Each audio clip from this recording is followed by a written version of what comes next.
Bonjour et bienvenue à tous pour notre webinaire Maîtriser l'avenir énergétique, le rôle pivot du stockage dans l'écosystème électrique français.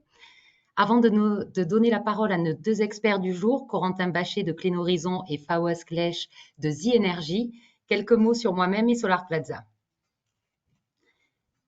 Donc, je suis Marjorie Dupouille, en charge de l'équipe événementielle, et Solar Plaza est une entreprise qui a été créée en 2004, basée à Rotterdam aux Pays-Bas. Cela fait donc 20 ans que nous existons et nous avons déjà organisé plus de 200 conférences à travers 47 pays dans le monde. Ce qui fait notre force, c'est notre réseau de plus de 60 000 professionnels du secteur du PV solaire. Et nous sommes aussi les créateurs de la plateforme www.solarplaza.com sur laquelle vous pouvez retrouver des ressources gratuites telles que nos webinars, mais aussi un outil de recherche des acteurs du réseau. Notre leitmotiv, impacter positivement le monde en accélérant la transition énergétique. Avant de continuer avec le webinaire et les présentations à venir, un petit mot sur notre conférence Solar Plaza Sommet France qui aura lieu le 27 juin à Paris. Pour y accéder, vous pouvez aussi bénéficier au cours des 7 prochains jours d'un code de réduction de 20% en utilisant FR24 Webinar 20. Et nous continuerons les discussions autour de toutes les spécificités du marché du solaire en France, dont le stockage. Quelques notes pratiques au cours de ce webinaire. Si vous avez des questions pour nos orateurs, et nous espérons que vous en aurez, merci d'utiliser la Q&A box que vous trouverez en haut à droite de vos écrans et nous y répondrons après chaque présentation. Aussi, en cas de problème technique, merci d'utiliser la chat box. Mon collègue Tom, qui est assis à côté de moi, homme de l'ombre, vous aidera à résoudre ces petits incidents si vous en avez. Et enfin, sachez que 48 heures après ce webinaire, vous pourrez accéder de nouveau aux slides et à la vidéo de replay qui vous seront envoyées par email. Donc, nous allons avoir deux présentations. Une première présentation par Corentin Bachet de Clean Horizon et une seconde présentation après par Fawaz Klech de The Energy. Et je vais vous présenter dès à présent notre premier orateur. Corentin, si vous ne le connaissez pas déjà, il travaille pour Clean Horizon. Il est responsable de l'analyse de marché. Clean Horizon est une société de conseil spécialisée dans l'énergie de stockage et le soutien stratégique aux développeurs de projets. Et Corentin est en place depuis 2016. Il dirige les projets clés d'analyse de marché. Son expertise réside essentiellement dans la partie achat et approvisionnement de systèmes de stockage en France métropolitaine. Corentin, je te laisse prendre la parole. Bonjour, Bonjour à bienvenue. tous et merci Marjorie pour la présentation. De Euh, rien. voilà, bonjour à tous et bienvenue dans ce webinaire. Du coup, moi, je vais vous donner une petite présentation. Marjorie m'a demandé de donner un petit peu le contexte du marché du stockage en France. Voilà, donc Marjorie m'a très présenté. Alors, on travaille dans le stockage d'électricité. Clean Horizon, on fête nos 15 ans cette année. Voilà, donc on a un peu moins des 20 ans de Solar Plaza, mais on bosse que dans le stockage. Donc, on est une entreprise qui fait que du conseil dans le stockage d'électricité. On a deux grands domaines d'activité, donc les études de marché que Marjorie a cité. Donc on aide nos clients à comprendre les revenus associés au stockage, comprendre les modèles économiques, et on va jusqu'à faire des prévisions de prix et des piles de revenus associés au système de stockage. Et ça, c'est la partie dont je m'occupe avec Clean Horizon. Le deuxième grand axe qu'on fait sur de conseil dans le stockage, c'est qu'on a un bureau d'études techniques.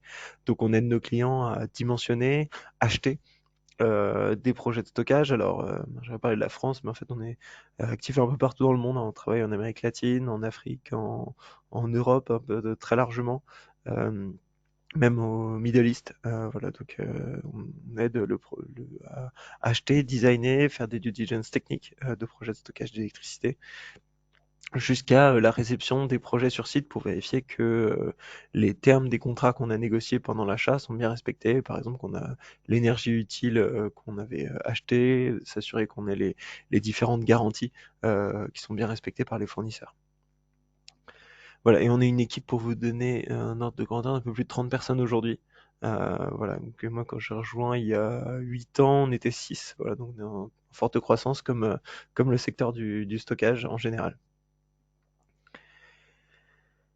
Voilà, je parlais des zones d'activité, donc vous voyez on a vraiment des projets. Alors nous, on n'a pas de projet à proprement parler, mais c'est nos clients qui ont des projets de stockage et on les accompagne dans pas mal de pays. On a travaillé dans plus de 80 pays, alors je crois qu'on a un peu plus de 400 missions à notre compteur et on a designé avec nos outils, notamment notre outil Cosmos qui permet de designer des projets de stockage, plus de 10 gigawattheures de projets de stockage. Donc qui représente quand même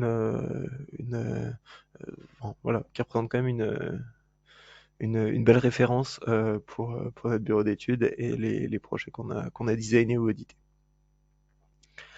Voilà, je vais en venir, une fois cette présentation faite, au vif du sujet. Alors avant de parler du marché français, je vais prendre peut-être juste un petit pas en arrière avant de jeter le corps perdu dans la France, mais de regarder ce qui se passe un petit peu en Europe. Euh, En Europe, c'est le Royaume-Uni qui est le pays avec le plus de projets de stockage d'électricité hors STEP à l'échelle du mégawatt. Donc ce que vous voyez sur ce graphe, c'est les projets de stockage hors station de turbinage pompage STEP et, et ça exclut les projets qui sont plus petits que le mégawatt. Donc par exemple, il n'y a pas le stockage résidentiel qui est par exemple très développé en Allemagne, hein, et, plus de 5 gigawattheures de projets de stockage résidentiel en Allemagne. Donc tout ça, c'est pas compté dans notre base de données. Mais donc voilà, là c'est en gros, pour la plupart, c'est des projets de stockage par batterie à l'échelle du mégawatt, la taille variant de quelques mégawatts à plusieurs centaines de mégawatts. Pour les gros projets en Angleterre, aujourd'hui, on en est à peu près là. L'Angleterre est le pays en Europe du coup avec le plus d'avance dans ce domaine-là. Euh, Ils ont aujourd'hui un peu plus de 4 gigawatts installés. L'Allemagne se trouve deuxième avec près de 2 gigawatts installés aujourd'hui. Et la France se trouve troisième, donc euh, ce qui est pas ridicule. Voilà, donc on n'a pas à avoir honte de ce point de vue-là. En termes de développement de renouvelables, en plus, on est quand même derrière ces deux géographies, Allemagne et Grande-Bretagne, qui ont des pénétrations renouvelables intermittentes plus importantes que nous. Voilà, on voit aussi qu'il y a quelques pays comme la Pologne, l'Italie qui ont beaucoup de bleu dans les barres que vous voyez, ce qui veut dire que c'est des marchés qui vont être en fort développement dans les années à venir, mais avec encore peu d'installations commerciales. Voilà. Donc on est vraiment si on regarde sur toute l'Europe, on a 80% des projets qui sont au statut annoncé. Donc on a ce qui est caractéristique d'un marché en forte croissance, beaucoup de projets annoncés et encore une petite portion de projets qui est en construction ou opérationnel. Voilà pour le petit paysage européen et un contexte d'accélération globale. Assez fréquemment, des pays annoncent des mécanismes de soutien au stockage. Il y a quelques jours, c'était la Croatie, on a eu la Grèce un peu plus tard l'année dernière, l'Italie récemment avec l'appel d'offres Maxé, euh, l'Espagne qui met en place aussi des subventions pour les projets de stockage. Donc il y a beaucoup de changements réglementaires pour permettre aux projets de stockage de se déployer en Europe. Maintenant, si je me tourne un peu plus précisément vers la France, en France, en termes de stockage d'électricité, on a les stations de transfert d'eau par pompage, donc avec deux lacs, un lac amont, un lac aval et des pompes et des turbines. Ça représente à peu près 5 gigawatts de capacité, les stations de transfert d'eau par pompage. Donc vous voyez que ça reste l'essentiel de ce qui est installé. On a aujourd'hui 700 mégawatts de stockage par batterie opérationnel, donc des chiffres qui vont assez vite être de l'ordre de grandeur des puissances des steps en batterie. Euh, avec comme leader, comme acteur qui a le plus de projets opérationnels, NW en France, qui a plus de 400 MW de batterie installée avec un modèle de batterie distribuée de petits containers. Suivi par Q-Energy qui a installé son premier projet avec Gazelle qui est opérationnel et euh, voilà, qui est en construction, excusez-moi, qui a ce projet qui est en construction avec Gazelle et qui a annoncé 370 MW de projet de stockage en France. On retrouve en troisième total avec un projet, avec plusieurs projets qui ont notamment été lauréats de l'appel d'offres long terme. Le projet d'Amarenco qui est partiellement en service, je crois qui est à peu près opérationnel, hein, à peu de choses près là, il il est passé récemment en Orange, ou devrait passer en Orange, c'est qu'il y a une mise en service partielle en février. Donc il y a un projet de plus de 100 mégawatts, donc qui tombe sous la réglementation REMIT, donc il y a des informations publiques de ce point de vue-là. Et ensuite, voilà, il y a pas mal d'autres acteurs. Vous allez trouver Renault, notamment avec son projet de stockage sur son usine de fabrication de voitures, qui est un acteur qui se retrouve là, logiquement, du fait de sa présence dans le stockage d'électricité pour les véhicules. Il y a RTE qui est un petit peu une exception dans le cadre des projets Ringo, qui est une exception européenne, parce que vous savez probablement que les gestionnaires des réseaux de transport et de distribution ont par défaut pas le droit de détenir des projets de stockage puisqu'ils influenceraient les marchés. Donc ils ont une dérogation dans le cadre d'une expérimentation qui s'appelle Ringo pour expérimenter des lignes virtuelles, c'est-à-dire permettre d'utiliser le stockage pour éviter de construire des infrastructures réseau. Et puis un petit chapelet d'autres acteurs, dont The Energy, à qui je vais laisser la parole juste après, avec un modèle particulier. Ce qu'il faut peut-être noter, c'est que la plupart des projets construits en France aujourd'hui sont des projets de stockage seul, que ce soit ceux de NW, Total, Amarenco et un paquet des autres projets. Je pense qu'on doit être à 95% des projets qui sont des projets de stockage seul raccordés au réseau électrique. Ce qui veut dire qu'aujourd'hui, avec 5% des projets qui sont des projets hybrides, type PV plus stockage ou éolien plus stockage, ça représente ce qui se fait aujourd'hui. Il y a de plus en plus de projets hybrides en développement. Voilà, donc nous, on en voit beaucoup qui sont développés de manière un peu plus systématique, du PV avec du stockage. Pour l'instant, ça n'a pas été le plus simple à mettre en place. Notamment lié aux revenus associés au service système et une simplicité de déploiement. Probablement, on pourra peut-être en discuter pendant le Q&A, mais voilà. En tout cas, on était plutôt historiquement sur du stockage seul. On va encore en voir pas mal, mais il y a aussi de plus en plus de stockage hybride avec des installations renouvelables.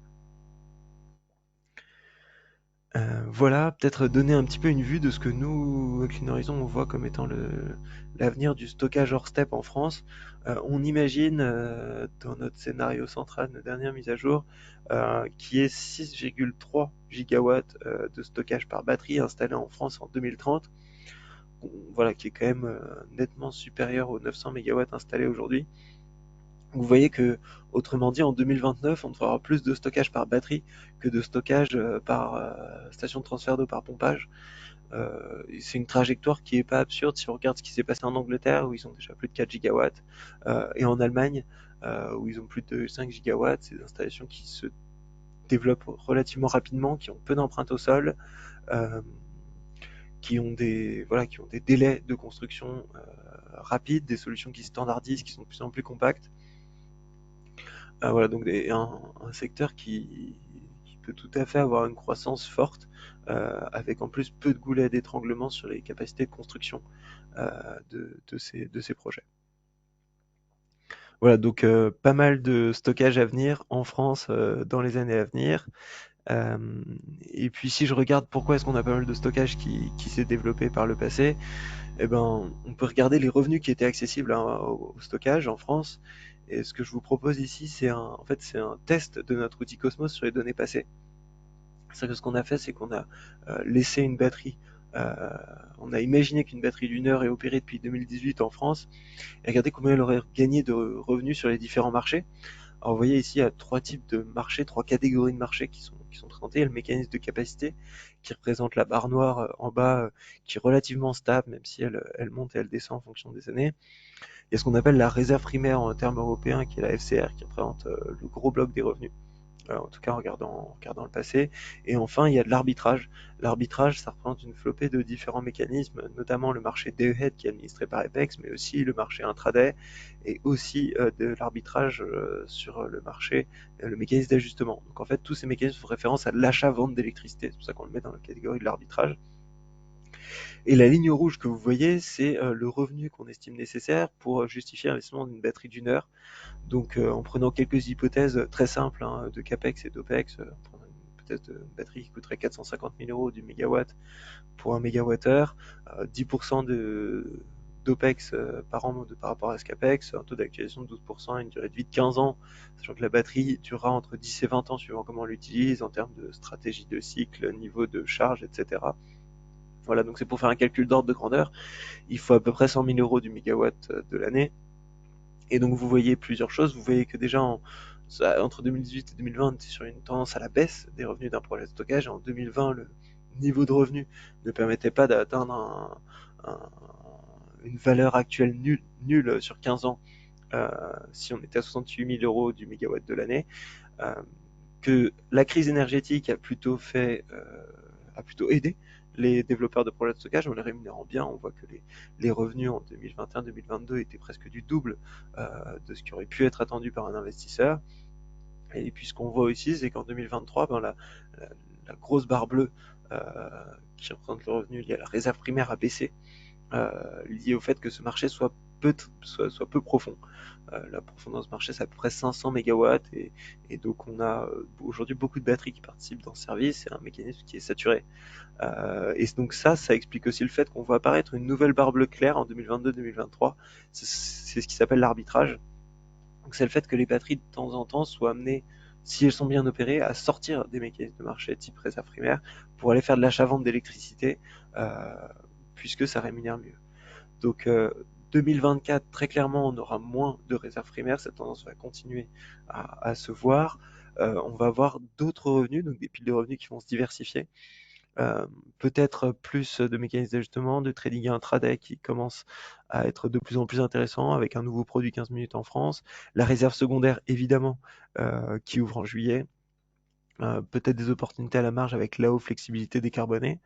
Donc voilà, pas mal de changements à venir dans cette pile de revenus. On est dans des marchés qui évoluent très rapidement et des stratégies qui doivent aussi évoluer très rapidement. Donc on a voilà, la résultante, c'est des piles de revenus qui vont devoir se diversifier et changer avec les années. En tout cas, ça montre que le signal dans les années passées a été fort pour les investisseurs et d'où l'appétit qu'on voit pour les développeurs de faire des demandes de raccordement, de trouver des projets euh, de stockage d'électricité. Voilà, un petit mot sur la réserve secondaire qui est quand même le prochain mécanisme qui ouvrira pour rémunérer les batteries dès le mois de juin de cette année, euh, donc dans un peu moins de 2 mois, qui est assez attendu pour les systèmes de stockage. Ça permettra de désengorger la réserve primaire et ça sera un nouveau revenu. Alors, pour faire de la réserve secondaire, il faut des batteries qui ont une durée de décharge un peu plus longue que pour la réserve primaire, à peu près 2 heures pour la secondaire contre 1 heure pour la primaire. Et on est passé pour la réserve secondaire, donc il y a deux mécanismes, il y a la réservation et l'activation, et l'activation est déjà ouverte, c'est qu'on est passé à l'ordre de mérite économique en novembre 2023. Et ce que je vous montre sur le graphe en dessous, c'est que les prix en France sur l'activation de l'énergie de la société à réserve secondaire sont plus volatiles qu'en Allemagne avec la plateforme Picasso. Autrement dit, ce que ça veut dire, euh, c'est que une batterie opérant sur la réserve secondaire euh, en France pourrait générer plus de revenus qu'en Allemagne parce que ces prix sont plus volatiles. Voilà. Et donc ça, ce sera la plateforme Picasso en Allemagne qui, à la fin, la France devrait rejoindre. Alors, il y a quelques freins réglementaires liés au fait que la France ne puisse pas rejoindre parce que les prix sont trop volatiles. On attend de mettre en place quelques mécanismes euh, pour limiter l'impact des prix, notamment une demande élastique, le fait qu'on puisse baisser le cap de 15 000, donc le cap des prix sur Picasso de 15 000 à 10 000 euros du mégawattheure. Enfin, quelques mesures qui permettront de s'assurer que les prix sur cette plateforme pour partager l'activation sur la réserve secondaire soit plutôt retenu à la baisse.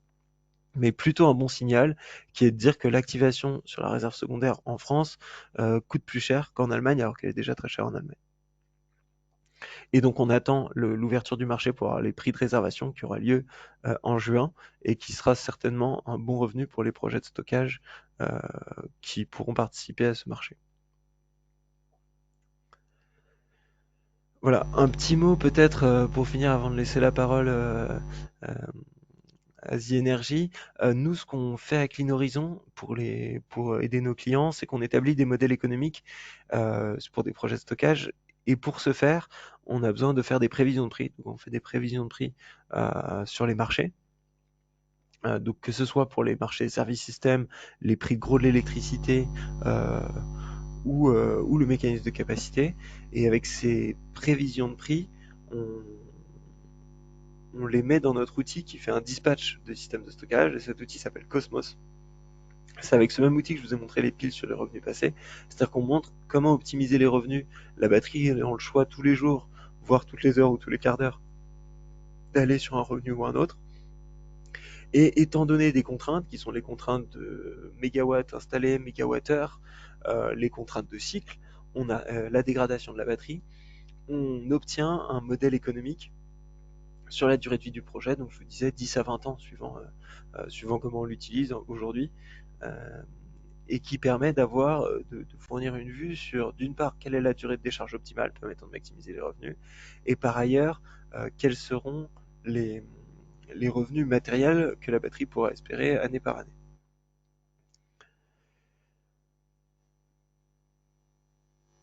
Hop, alors je crois que ça a sauté une slide, désolé, j'ai cliqué un petit peu vite. Voilà, donc typiquement ce qui peut ressortir comme pile de revenus de cet exercice, ça peut être des splits comme celui qu'il y a là. Donc vous voyez par exemple, on montre les revenus futurs, vous voyez qu'on passe de dominante FCR en 2023-2024 par exemple à une dominante sur la réserve secondaire en 2025-2026. Alors, je crois que ces prévisions de prix sont même pas celles de la France, sont celles d'un autre pays, mais ça n'a pas beaucoup d'importance. Le but est juste d'illustrer à quoi ressemble une pile de revenus à la fin. Donc, on regarde les revenus que fait la batterie jour par jour, on les somme sur l'année. À la fin, on a ces piles de revenus et ça nous permet d'établir des modèles économiques précis. Avec, comme on aide à acheter des projets, on a aussi une très bonne vue sur les CAPEX et les OPEX. Et donc, on est capable de donner l'ensemble des coûts des revenus et établir le TRI d'un projet de stockage et la valeur actuelle nette associée au projet. Voilà, je vais m'arrêter là, mais pourrais tout à fait prendre des questions, alors soit maintenant, soit un petit peu après dans une discussion. Voilà, Marjorie, je te laisse me dire en fonction des retours que tu as. Merci beaucoup, Corentin. Merci pour ta présentation. On a déjà une première question. Alors voilà, vous pouvez laisser vos questions en haut à droite pour ceux qui ont rejoint en cours juste après que j'ai indiqué en début de webinaire. En haut à droite, vous pouvez laisser vos questions. On en a une première de Joseph Scuderi qui demande quel est l'impact sur le prix des systèmes de stockage du fait de l'augmentation du développement de ce marché en 2021 et 2022. Alors les prix des batteries vont fortement à la baisse en ce moment. Et en fait, la manière dont est tournée la question, je pense que ça laisse un peu entendre que vu qu'il y a de plus en plus de projets qui s'installent, ça devrait faire accroître la demande et donc faire pression sur les prix. Ce qu'il faut bien comprendre dans le stockage d'électricité, c'est que le stockage stationnaire, on représente quelques pourcents du volume du stockage acheté dans le monde. Et en fait, le stockage acheté dans le monde, ça va essentiellement pour les batteries des véhicules électriques. On a construit des gigafactories pour les véhicules électriques. Le prix des batteries a été divisé par 10 en 10 ans à peu près. Et ça, c'est lié à la construction des gigafactories et aux véhicules électriques. Donc en fait, euh, le stockage stationnaire en tant que tel, on est un, on est un dommage collatéral du véhicule électrique. Grâce à cette industrie, les coûts des batteries ont fortement baissé. Et donc, on a des prix qui sont devenus, qui ont permis de déclencher beaucoup de modèles économiques. Et donc les prix sont actuellement en forte baisse pour le stockage d'électricité, de même que la densité des solutions en 3 ans a été multipliée par 2. Donc on a des solutions qui sont plus denses, qui sont moins chères chaque année, dont la dégradation est meilleure parce qu'on a énormément de R&D. Je crois que les batteries étaient le deux ou troisième domaine avec le plus de R&D dans le monde en termes de budget et en termes d'avancée. Non, non, c'est plutôt positif. On est dans une structure d'économie où les coûts baissent, donc ce qui permet chaque année de déclencher des nouveaux modèles économiques pour les projets de stockage.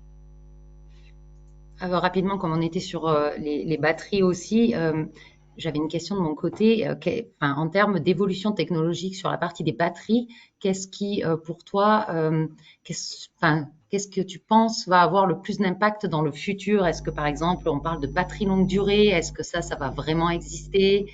Est-ce que ça va influencer prochainement au cours, entre guillemets, à moyen terme, puis ça ne sera pas vraiment à court terme actuellement? Les batteries seconde main aussi. Mhm. Oui, alors dans les solutions de stockage, si vous regardez un petit peu la presse, vous aurez à peu près tous les jours une nouvelle solution une nouvelle technologie de stockage. Il y en a beaucoup qui se développent. Alors aujourd'hui, les batteries lithium sont un peu reines, c'est-à-dire qu'elles sont très compétitives. C'est essentiellement ça qu'on installe.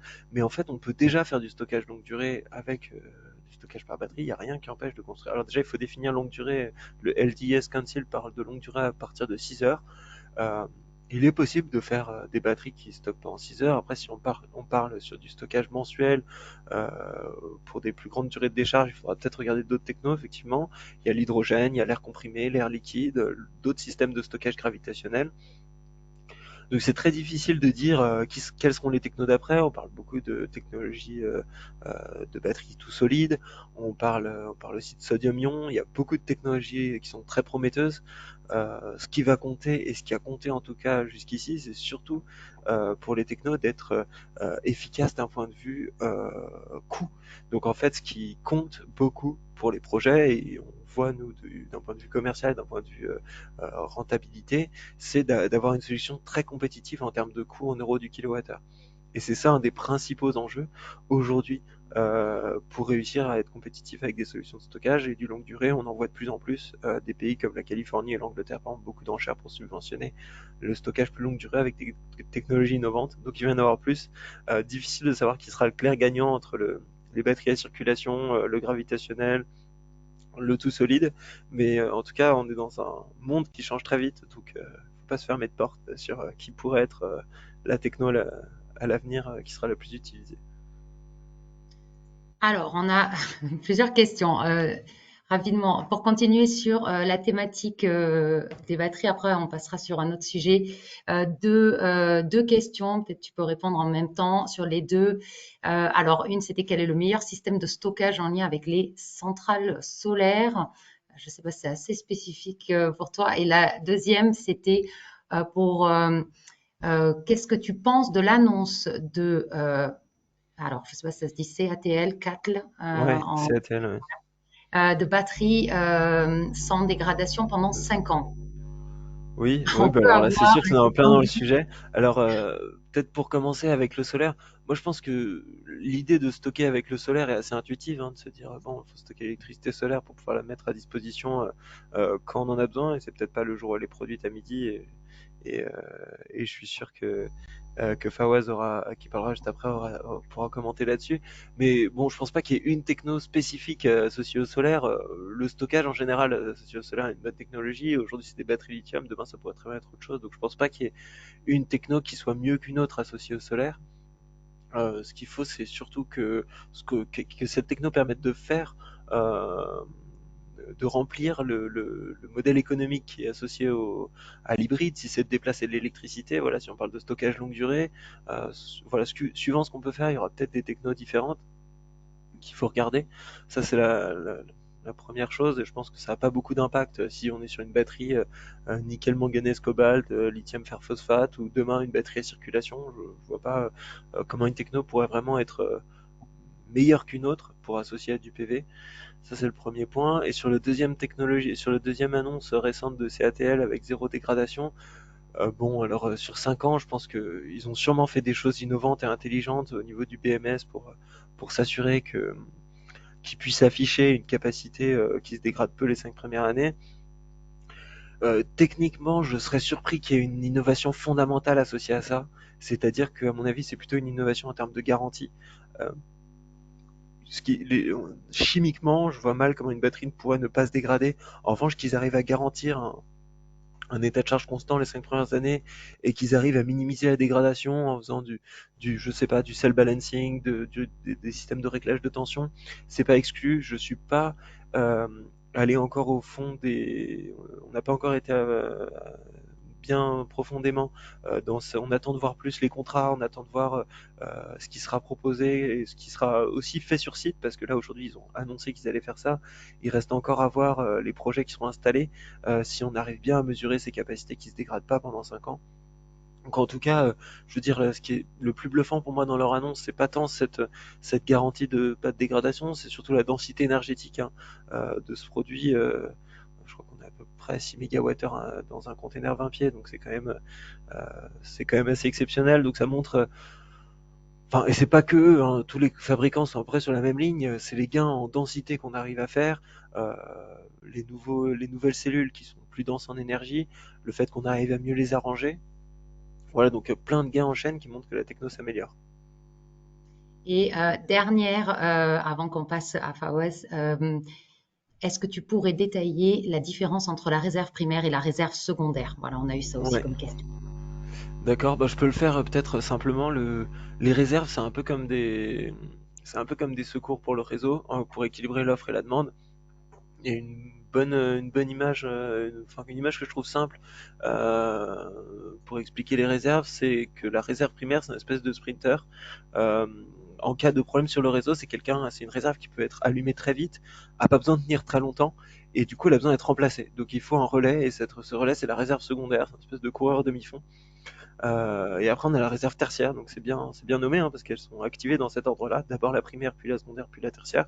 Sauf qu'elles sont en fait toutes tout le temps activées, mais donc on a besoin d'avoir la réserve primaire activée en premier, donc sur peu de temps, mais très rapide, c'est-à-dire qu'elle a un temps de réaction de 30 secondes, et la réserve secondaire a un temps de réaction de 300 secondes, donc 5 minutes. Donc elle est plus lente, mais elle doit pouvoir tenir plus longtemps. Donc ce que ça veut dire pour les batteries, en, dans tous les cas, une batterie, ça réagit en 200, 300, 500 millisecondes. Donc le problème, c'est pas le temps d'être rapide. Le problème, c'est de pouvoir tenir dans la durée. Donc c'est pour ça que j'évoquais que les batteries, pour faire de la réserve primaire, elles ont plutôt besoin d'avoir 1 heure de durée de décharge. Pour la secondaire, elles ont plus besoin d'avoir 2 heures de durée de décharge parce que on est plus sur un sprinter demi-fond, donc de pouvoir se décharger pendant plus longtemps. Donc, il faut augmenter la durée de décharge de la batterie. C'est des services qui sont assez différents, qui ont des structures de paiement qui sont complètement différentes. Parce que la réserve primaire est que payée au mégawatt, alors que la réserve secondaire est payée au mégawatt et au mégawattheure activé. Donc en fait, voilà, les changements importants, et la secondaire est un mécanisme relativement nouveau pour l'ouverture aux batteries, alors que la primaire est un mécanisme qui est ancien, comme je vous le montrais, depuis 2018. Ce revenu est accessible pour les systèmes de stockage. Voilà. Très bien. Merci beaucoup, Corentin. On va passer à la deuxième présentation et puis on terminera de nouveau avec une Q&A. Donc, si vous avez d'autres questions, Fawaz et Corentin continueront d'y répondre. Donc voilà, notre deuxième orateur, c'est Fawaz Klej de The Energy. The Energy, c'est le leader français du développement de projets hybrides avec stockage. Fawaz dirige l'expansion stratégique de The Energy à travers l'Europe. Il est directeur nouveau business et origination et il est spécialisé en analyse de marché et financement de projets. Il a précédemment travaillé chez Total Energy International et Neoen. Voilà, Fawaz, bienvenue et je te laisse prendre la main, voilà, sur cette présentation. Merci Marjorie, bonjour à tous. Merci en tout cas Corentin pour cette introduction sur le marché du stockage. Moi, je vais prendre un pas de côté ou une autre vision, en effet, avec une vision hybride des projets renouvelables, CLR plus stockage. Donc, je reviens un peu sur qui est The Energy et d'où on vient. Euh, donc, The Energy a été fondée en 2019 dans l'idée en effet de rendre une énergie solaire pilotable. Et je vais venir avec en effet d'autres services associés à ça. Elle a été créée par des anciens IPP du solaire, donc qui étaient des producteurs de grandes centrales solaires au sol, connus sous le nom de Solaire Direct dans les années 2000. Et ils ont eu l'idée ensemble de créer The Energy en 2019. On a eu quelques succès sur les premiers projets hybrides en France, après deux levées de fonds en 2020 et 2021 de 5 et 40 millions d'euros. On a signé un premier accord cadre de 150 gigawattheures de corporate PPA. On en reviendra, c'est un modèle important pour nous, basé sur corporate. On a mis en service une première batterie seule. C'était vraiment un proof of concept pour nous pour se mettre et se faire la main sur les batteries et les services systèmes en France. Mais l'idée mère a toujours été de se développer sur le modèle hybride. Et donc, on a mis en service en 2022, en 2023, les deux premiers projets hybrides solaire plus stockage en France. Un premier projet de 8 MW de PV et 4 MW de stockage 1 heure. Un second projet qui se trouve dans le même secteur, dans le centre de la France, de 20 MW de PV avec 8 MW de stockage également 1 heure. Et on est en ce moment en train de construire notre plus gros projet et le plus gros projet hybride sur la France hexagonale de près de 80 MW de solaire avec une batterie 15 MW 2 heures, donc 30 MWh. Ça sera vraiment notre flagship pour démontrer que notre modèle est viable et ne dépend pas du tout de la taille du solaire. Il est complètement déployable, quelle que soit la centrale solaire. Aujourd'hui, on vise en 2026 près de 850 MW de PV en exploitation, avec l'équivalent de 200 MW de stockage et 500 MWh. Aujourd'hui, on a basé notre modèle sur une batterie 2 heures, j'y viendrai, mais c'est évidemment des choses qui évoluent avec le temps. On a démarré avec des batteries 1 heure. Le deuxième projet que j'évoquais, qui a été mis en service en 2023, on a déjà prévu un repowering, donc déjà d'étendre la durée potentiellement de stockage au cours des opérations en fonction des nécessités des revenus système ou des revenus des marchés de l'énergie. Donc aujourd'hui, The Energy, c'est à peu près une trentaine de collaborateurs. On devrait être à peu près une soixantaine d'ici la fin de l'année, une dizaine de personnes qui devraient nous rejoindre d'ici l'été, et on vise d'être à peu près 80 dans les 2 ans à venir. Donc une forte croissance. Aujourd'hui, on parle de la France, mais on est déjà présent dans 2 autres géographies. On a ouvert l'Italie et l'Allemagne il y a un peu plus d'1 an et demi aujourd'hui. On a déjà les premiers projets qui se développent en Italie et les premiers projets qui se sécurisent en Allemagne. Et on a d'autres velléités de s'étendre sur la zone euro. Comme Corentin l'a cité, il y a du potentiel dans énormément de géographies en Europe. Le Royaume-Uni en est une, avec un fort potentiel et une forte maturité, mais d'autres pays ont un intérêt certain au niveau du stockage. On voit la régulation qui commence à se stabiliser, des besoins qui grandissent, notamment dans l'Europe du Sud, très saturée en renouvelables, et notamment renouvelables solaires, qui subissent énormément de connexions et donc de saturation de solaire. J'y viendrai, il y a un intérêt pour nous de venir hybrider ces projets solaires avec de la batterie. Donc voilà, un peu plus de 4 ans et demi, 5 ans d'existence, et déjà on atteint le 3e projet en construction pour une mise en service début 2025.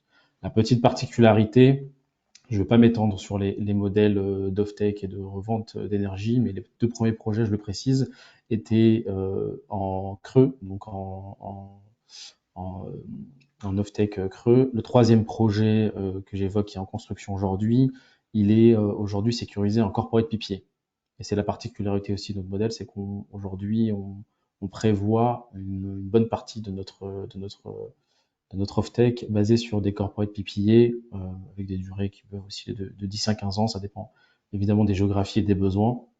Mais globalement, c'est aujourd'hui la base de notre modèle, il est basé sur le PPA. Il y en a qui nous demandent comment on arrive à connecter et batterie et PV sur la creux. Aujourd'hui, c'est possible, que ça soit des problématiques techniques ou des problématiques de comptage commercial. Aujourd'hui, ce n'est pas un sujet de pouvoir connecter un projet en creux. Voilà pour la présentation de The Energy.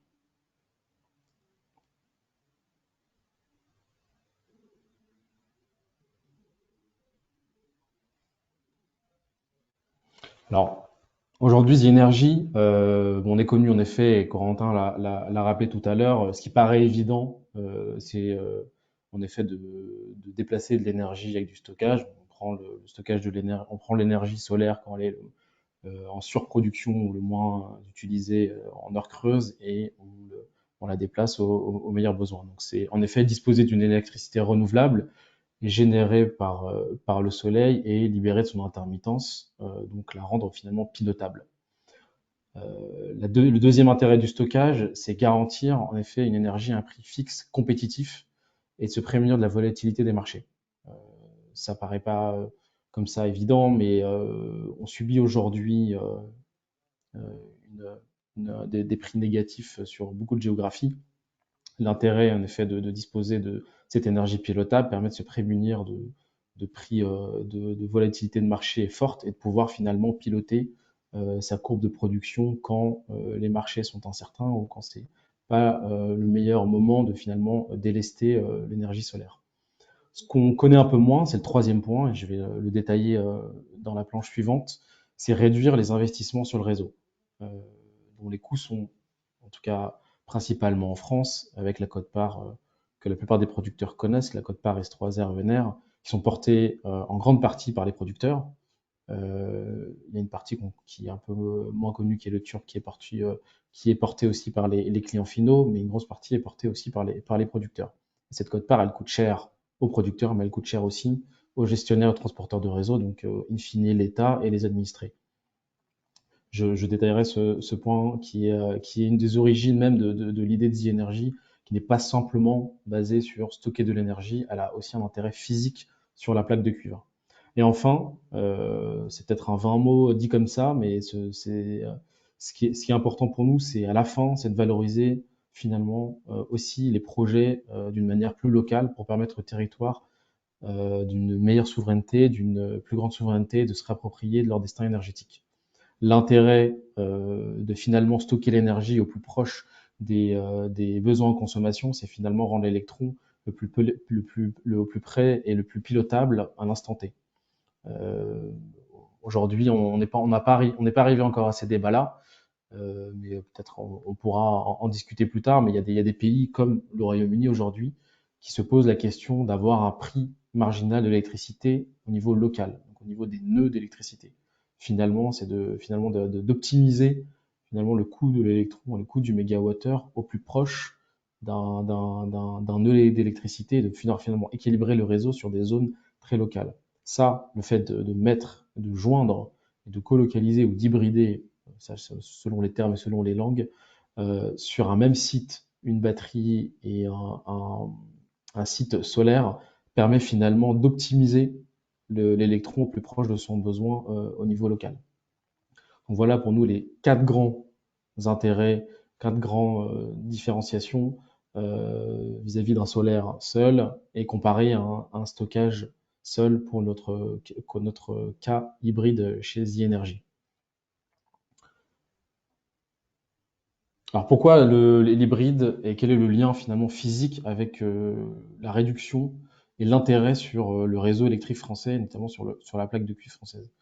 The Energy, elle est née d'une idée en effet de piloter l'énergie, mais elle est aussi d'une idée qui émane de ses fondateurs, qu'ils ont rencontrés à l'époque dans des pays un peu plus lointains, en Amérique latine, où il y a des grandes problématiques de saturation du réseau et finalement des déconnexions entre les lieux de production et les lieux de consommation. On peut prendre le même exemple aujourd'hui en Espagne ou en Italie, entre les lieux de production qui sont finalement très centrés sur l'Italie du Sud, là où il y a du soleil, et les lieux de consommation proches des points économiques que sont le nord de l'Italie, autour de Milan. On a le même exemple au UK, au Royaume-Uni, là où vous avez toutes les grandes centrales offshore wind qui sont basées dans le nord-est de l'Écosse, et les grandes postes de consommation sont dans les métropoles du sud-ouest de l'Angleterre, Londres, Manchester, Birmingham, etc. Voilà le même problème aujourd'hui au Chili où tout le monde se précipite sur le désert d'Atacama. Vous avez le meilleur ensoleillement du monde. Finalement, les points de consommation, ils sont à Santiago, à 3000 km au sud. Qu'est-ce que ça signifie? Ça signifie des besoins grandissants en infrastructures de transport et de distribution. Et ça, c'est un coût que tout le monde porte in fine, le client final, l'État et également les producteurs. Et ces coûts vont grandissant avec le temps. Et donc, il y a besoin de trouver des solutions pour réduire ces coûts. Probablement des producteurs aujourd'hui sur ce webinaire, ils ont vu probablement leur quote-part dans certaines régions doubler, tripler, quadrupler. Et on est certain que ça va de mal en pis et que ça viendra impacter, et on le voit déjà, impacter les modèles économiques. Et aujourd'hui, les investissements sont très très lourds. Il y a eu des annonces d'RTE sur les quelques milliards qui sont prévus en investissement. Et les batteries seules et les centrales renouvelables seules, que ce soit de l'éolien ou du solaire, vont de fait augmenter l'impact et le coût sur les réseaux. Donc, il y a un impact coût et il y a un problème de saturation. Aujourd'hui, on le voit déjà dans des pays, je vais revenir sur la France, mais ça donne une idée aujourd'hui de la pénétration, du risque de saturation sur la pénétration de renouvelables. Aujourd'hui, au Royaume-Uni, au UK et en Espagne, aujourd'hui, le grid est totalement saturé. On voit des temps d'attente pour des coûts de restructuration qui sont longs. On a des temps d'attente de 5 à 8 ans au Royaume-Uni. Aujourd'hui, l'Espagne a mis en place un concours d'entrée pour obtenir un type de capacité qui s'appelle Concurso de Capacidad. Le Portugal l'a mis en place déjà depuis 5 ans, en 2019. Je travaillais avec chez mon précédent employeur, on a vécu ces appels d'offres et c'est totalement lié à un manque de capacité au grid. Et on voit déjà des gestionnaires de réseau, des transporteurs de réseau, Corentin citait des appels d'offres comme Maxi en Italie, qui aujourd'hui subissent la pénétration du renouvelable, notamment dans les zones fortement ensoleillées, et qui essayent de trouver des outils, comme étant un appel d'offres de stockage, pour pouvoir juguler finalement cette forte pénétration du renouvelable. L'intérêt de l'hybride solaire plus stockage, c'est qu'en fait, on vient d'ores et déjà dans le design du projet prendre en compte cette réduction du coût d'investissement et du besoin en raccordement. D'abord, si je prends aujourd'hui nos projets Easy aujourd'hui, on arrive à réduire en installant à peu près 30% de capacité batterie par rapport à la puissance du PV. Donc, si je prends une base 100 mégawatts de batterie, donc c'est vraiment la puissance d'injection. En installant à peu près 30 mégawatts de batterie, j'arrive à réduire d'autant le besoin en raccordement.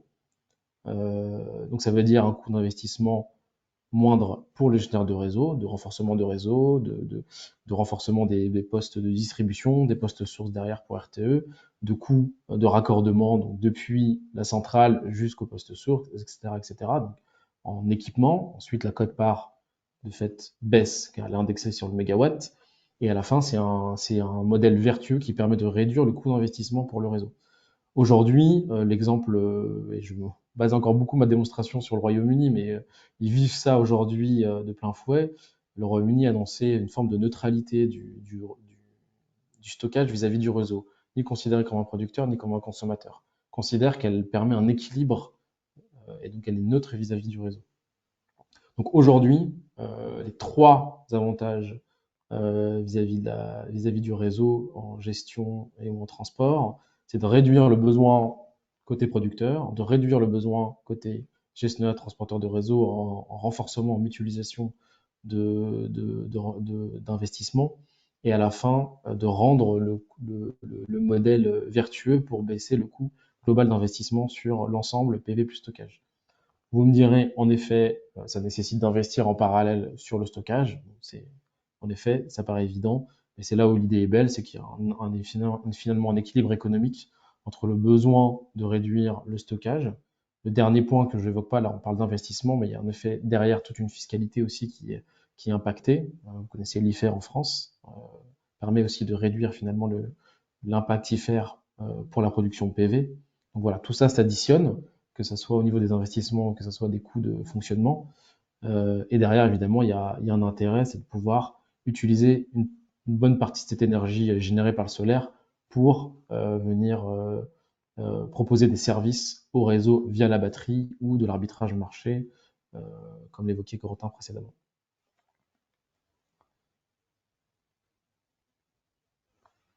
Donc ça, c'était la partie plutôt physique finalement de l'intérêt de l'hybride, qui paraît moins évident aujourd'hui, mais c'est un réel intérêt et ça a un vrai aspect compétitif de pénétration du renouvelable sur le réseau français. Ce qui paraît le plus évident, évidemment, aujourd'hui, c'est le côté l'effet pilotable du renouvelable et de pouvoir finalement gérer et arbitrer au mieux la gestion de l'électron et pas subir finalement le gestionnaire de réseau ou l'agrégateur qui pourrait aujourd'hui faire des arbitrages sur le photovoltaïque qui ne seraient pas forcément les plus vertueux pour l'actif. Aujourd'hui, l'intérêt de l'hybridation, c'est évidemment de pouvoir stocker une bonne partie de ce qu'on appelle une partie de la cloche solaire, donc en fait la production générée la plupart du temps aux heures creuses, hein, entre 11h et 14h, c'est vite. Ça dépend en effet du dimensionnement, de la durée, de la puissance disponible, mais globalement de pouvoir en stocker une bonne partie de cette énergie et de pouvoir la piloter et la restituer au meilleur moment.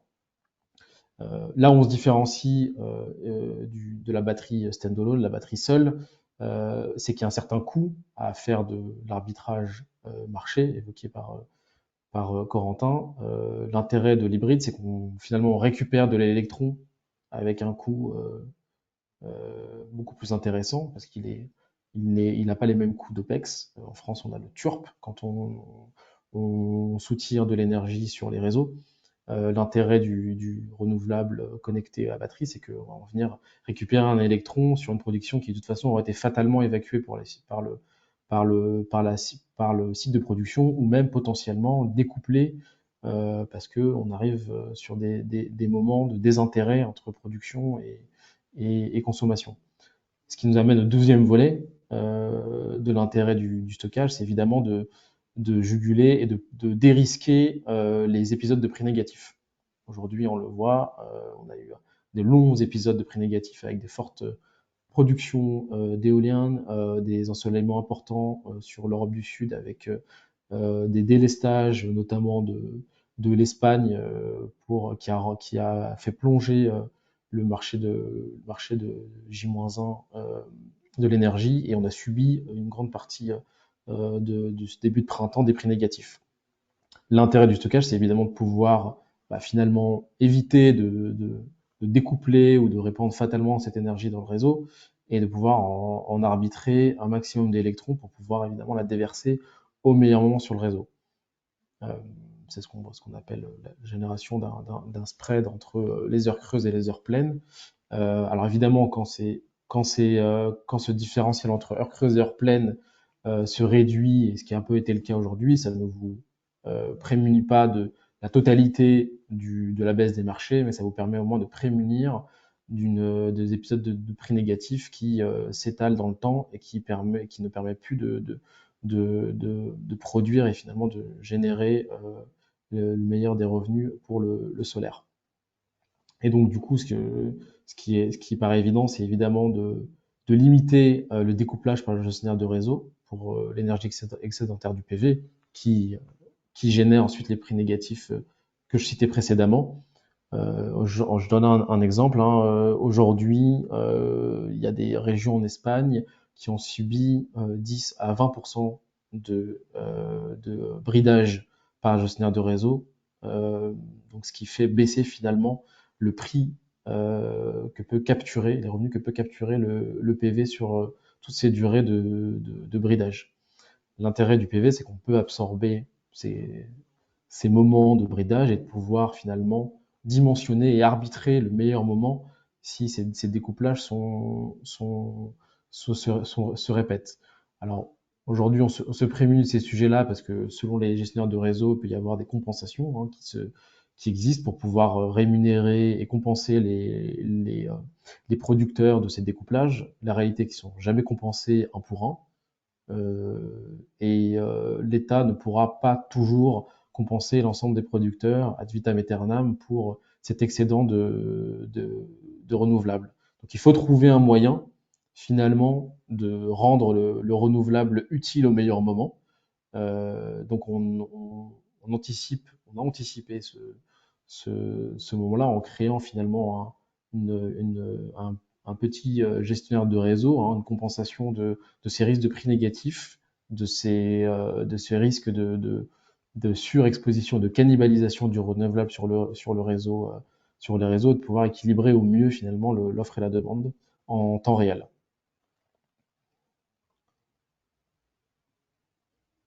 Alors je l'évoquais en introduction, mais je donne un peu plus de détails dans cette carte-là. Donc aujourd'hui, on a commencé par cette batterie seule, mais voilà, aujourd'hui, on a éprouvé ce modèle par 2 premiers projets en service en opération depuis un peu plus d'1 an, 1 an et demi pour le premier. On est en train de construire cette centrale de près de 80 mégas de photovoltaïque avec une batterie 2 heures. On a plus de 40 projets en développement aujourd'hui, près d'1 gigawatt de projets équivalent PV et 300 mégawatts de stockage. Ce modèle-là, aujourd'hui, on l'étend sur les pays voisins, Allemagne, Italie, et on est en train de regarder ce modèle-là sur des pays d'Europe du Nord et d'Europe du Sud. Aujourd'hui, c'est la principale zone d'expansion de The Energy. Voilà, merci à tous. Je suis prêt à répondre à vos questions et vos interrogations concernant le modèle de The Energy et comment on pense l'hybride en France et en Europe aujourd'hui. Merci beaucoup, Fawaz. Présentation très intéressante. On a déjà quelques questions pour toi. Alors, la première, quelle est, selon toi, la taille minimale critique du PV batterie, donc d'un modèle hybride, et est-ce que le business model peut être intéressant sur le segment CNI? C'est une très bonne question. Et pas uniquement sur une centrale au sol, voilà. Alors, Aujourd'hui, clairement, il y a un paramètre qui est très dimensionnant et il a été longuement évoqué par Corentin avec la première question qui lui a été posée, c'est le CAPEX. Le prix drive fortement le point mort d'investissement d'un projet hybride. Il y a un équilibre économique entre la taille du photovoltaïque, et je l'évoquais, et la taille de la batterie. Je donnais des ratios d'à peu près 30%, donc c'est-à-dire que pour 100 mégawatts de PV en injection, et on estime à peu près un équilibre économique avec 3 mégawatts de batterie. Les raisons sont évidemment CAPEX, mais il y a aussi des raisons d'équilibre en termes de risque et d'exposition marché vis-à-vis des revenus, hein. Il y a quelques ratios qui ont été évoqués par Corentin, typiquement de taux d'actualisation plus élevés, parce que les revenus ne sont pas sécurisés, donc les risques et le retour sur investissement ne sont pas les mêmes. Nous, l'intérêt, c'est qu'aujourd'hui, on arrive à trouver un équilibre entre des revenus sécurisés côté photovoltaïque via des creux, de la creux pour la France, mais surtout via des corporate PPA, et d'équilibrer finalement ce risque avec une batterie moindre et du coup en termes de répartition de revenus exposés marché beaucoup plus faible. Et du coup de baisser finalement le coût d'investissement, le taux d'actualisation de l'ensemble du modèle économique. Donc, pour répondre à la question, aujourd'hui, on a plutôt tendance à avoir un équilibre économique pour des projets photovoltaïques au-delà de 10 mégawatts de PV. C'est un peu aujourd'hui le développement des projets qu'on vise, minimum 10 voire 15 mégawatts. Aujourd'hui, c'est à peu près la moyenne des projets qui sont développés en France. On va au-delà, hein, il y a le 80 mégas qui a été cité. En Italie, c'est à peu près la taille de projet qu'on vise aussi. Malgré tout, aujourd'hui, on tend à regarder le CNI, donc l'autoconsommation individuelle. Et attention, je vais différencier aussi deux types de CNI pour qu'on se comprenne bien. Il y a le CNI où on va finalement installer des panneaux, notamment sur des grandes ombrières qu'on appelle behind the meter. On va venir évacuer, faire de l'injection totale. Donc en fait, c'est finalement faire une grande centrale sur un site privé. Et le CNI avec un taux d'autoconsommation important sur le site. Et je distingue ces deux modèles-là. Sur les grandes centrales, où finalement sur les grandes centrales ombrières, finalement c'est le même modèle économique que les grandes centrales au sol, modulo le coût du capex plus important sur l'ombrière ou la toiture. Sur le modèle autoconsommation, nous on y voit un intérêt, et c'est un modèle qu'aujourd'hui on étudie, pour la simple et bonne raison que dans la démonstration que j'ai faite au début, l'intérêt de revendre l'électron au plus proche des lieux de consommation, c'est finalement le modèle ultime de The Energy, c'est finalement de vendre une production adaptée à la consommation en temps réel entre lieu de production et lieu de consommation. Donc oui, c'est un modèle. L'équilibre économique, il est plus dur à trouver. On évoquait le coût de stockage, les coûts fixes d'installation et le mégawattheure aujourd'hui sont encore un peu élevés. Mais aujourd'hui, on arrive à trouver un certain équilibre économique sur des centrales qui ont un taux de consommation locale assez important. Voilà. Il y a des consommateurs pas forcément électro-intensifs, hein, quand on appelle électro-intensifs, mais voilà, plutôt des zones comme des zones de stockage froide, des data centers, etc., qui ont des consommations intéressantes, notamment sur les soirées et fin de journée. Aujourd'hui, il y a un intérêt de coupler solaire pour stockage pour mutualiser les coûts entre le stockage production et le stockage service système. Donc Alors, c'est totalement d'actualité. merci. Alors, on n'a plus beaucoup de temps. Il nous reste une minute. Juste, on avait d'autres questions, mais peut-être une dernière question. Alors, tu as évoqué l'IFER et qui est fonction de la capacité électrique installée de la centrale PV. Quelle fiscalité est appliquée au système PV plus batterie? Est-ce que tu sais répondre sur ça?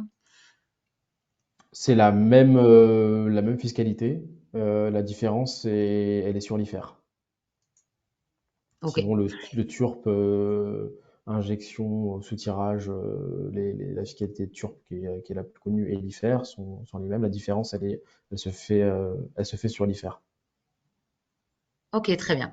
Alors, on avait d'autres petites questions, mais nous allons devoir terminer parce qu'il est déjà 15 heures. Voilà, je vous invite sinon à vous connecter directement avec nos experts via leur LinkedIn et puis vous recevrez tous la présentation et le replay de cette vidéo. Pour terminer rapidement, merci à nos deux orateurs. Je rappelle la date du 27 juin où nous serons présents à Paris pour parler du marché du solaire en France. Et vous avez actuellement pour les 7 prochains jours, pardon, un code de réduction de 20%. Aussi, peut-être intéressant pour vous à savoir si vous travaillez ou sur le marché ibérique. Nous avons aussi le 5 juin notre conférence à Madrid et en ligne sur notre site web l'ensemble de nos conférences. Enfin voilà, je vous souhaite à tous une très bonne journée. Merci encore Fawaz, merci aussi Corentin d'avoir partagé votre expertise sur le sujet. Merci. Merci, bonne journée. Bonne Au journée, à revoir. bientôt. Au revoir.